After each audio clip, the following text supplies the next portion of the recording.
Salam les filles, j'espère que là comme bien auprès de la reine, on a un nouveau sujet, un sujet très sensible.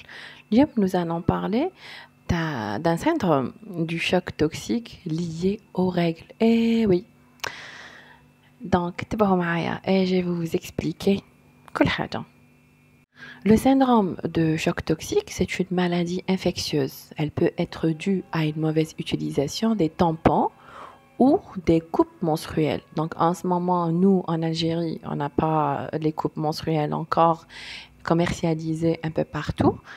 Mais les tampons, je pense qu'il y a pas mal de femmes qui peuvent l'utiliser et qui savent les utiliser. Mais là, je vais vous expliquer comment peut-on attracter le choc toxique, ce qu'on appelle le SCT, ou le choc toxique et pourquoi ce choc qui provoque une maladie infectieuse.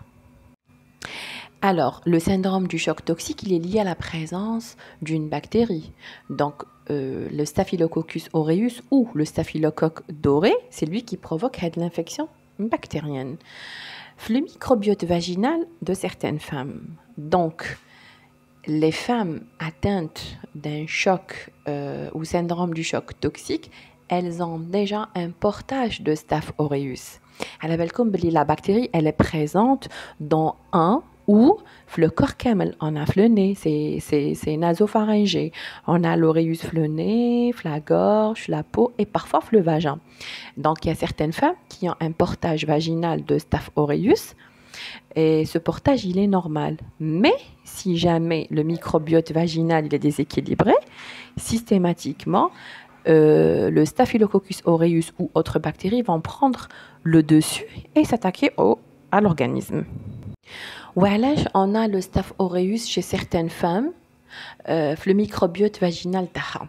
Donc, la femme qui a ce microbiote dans son vagin, le microbiote, il peut devenir concomitant s'il y a plusieurs facteurs qui rentrent en jeu.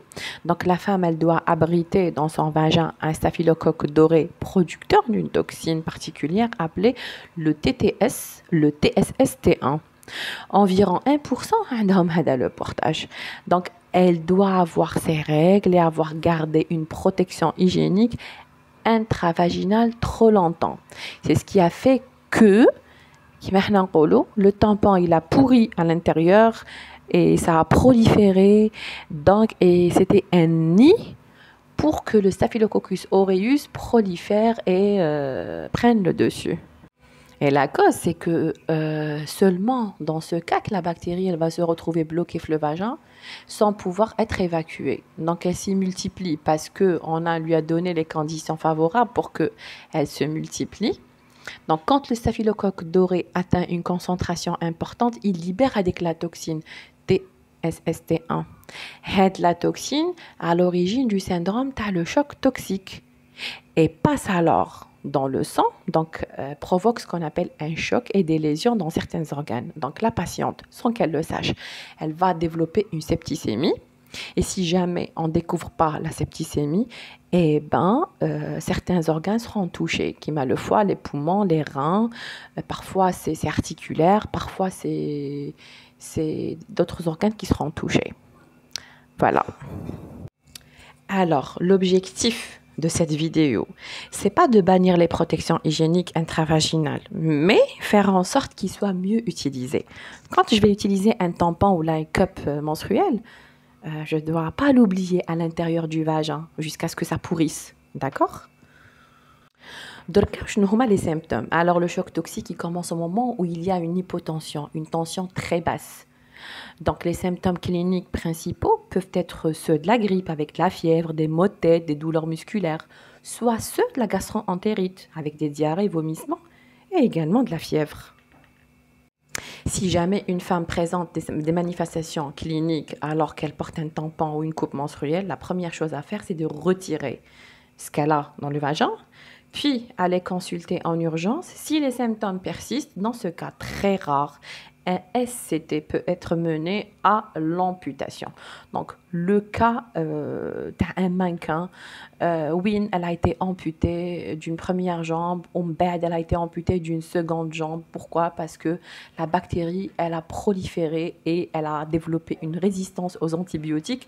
Donc, le corps n'a pas pu éradiquer la bactérie.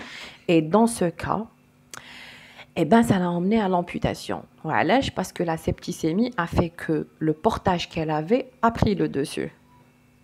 Ou la personne, quand elle a un Staph aureus, qu'est-ce que ça va provoquer le corps? Ben, ça va provoquer des nécroses. Si jamais on n'enlève pas la nécrose, on ne la crève pas.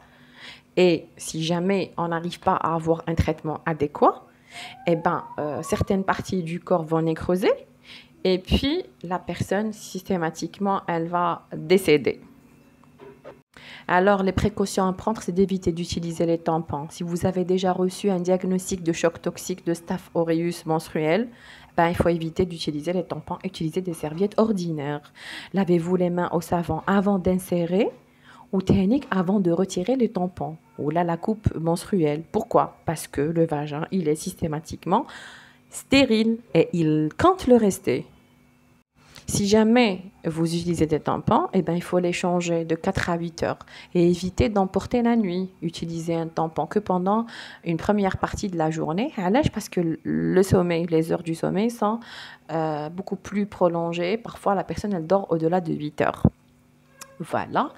Et aussi en alternance avec l'utilisation des serviettes hygiéniques. Par exemple, vous utilisez les serviettes le soir et les tampons le jour. N'oubliez pas aussi d'enlever le tampon, comme je vous ai expliqué.